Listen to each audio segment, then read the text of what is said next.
بسم اللہ الرحمن الرحیم۔ شروع کرتی ہوں اللہ کے پاک نام سے جو بڑا مہربان نہایت رحم فرمانے والا ہے۔ پیارے بچوں، السلام علیکم۔ کیسے ہیں آپ سب؟ میں امید کرتی ہوں آپ سب خیریت سے ہوں گے۔ یہ online class the Lincoln school کی جانب سے دی جا رہی ہے۔ میں ہوں آپ کی استانی نمرہ شیخ۔ آج ہم سبق دل نہ کسی کا ٹوٹے کے سوال جواب کریں گے۔ آئیے ہم سوال جواب کر لیتے ہیں۔ سوال نمبر 1 ہے،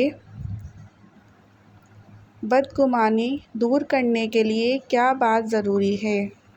جواب: بدگمانی دور کرنے کے لیے یہ بات ضروری ہے کہ اگر کسی کے بارے میں کوئی ایسا خیال دل میں آئے جس کی کوئی وجہ سمجھ میں نہ آ رہی ہو تو اس شخص سے اس کے متعلق پوچھ لیا جائے۔ ایسا کرنے سے بدگمانی دور ہو جاتی ہے۔ آئیے اب ہم سوال نمبر 2 کرتے ہیں۔ سوال نمبر 2 ہے، پیارے نبی صلی اللہ علیہ وآلہ وسلم نے صحابہ کرام رضی اللہ تعالیٰ عنہ کو ککڑیاں کھانے کے لیے کیوں نہ دیں؟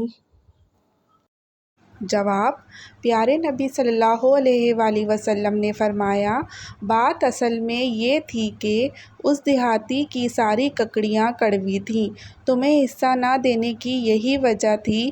اگر تمہیں حصہ دیا جاتا اور کسی کی زبان سے یہ نکل جاتا کہ یہ تو کڑوی ہے تو اس بدو کا دل ٹوٹ جاتا۔ آئیے اب ہم سوال نمبر 3 کرتے ہیں۔ سوال نمبر 3 ہے، آپ نے اس واقعے سے جو سبق سیکھا ہے اسے ایک جملے میں لکھیے۔ یہ آپ جو ہے خود لکھیں گے اپنی کاپی میں۔ جملے بنائیے۔ الفاظ ہیں خوش، تحفہ، ضروری، عادت، مہمان۔ اب یہ تمام جملے اپنی کاپی میں بنائیے۔ میں امید کرتی ہوں آج کا کام آپ کو سمجھ میں آیا ہوگا۔ اب مجھے اجازت دیجیے، اپنا خیال رکھیے گا۔ اللہ حافظ۔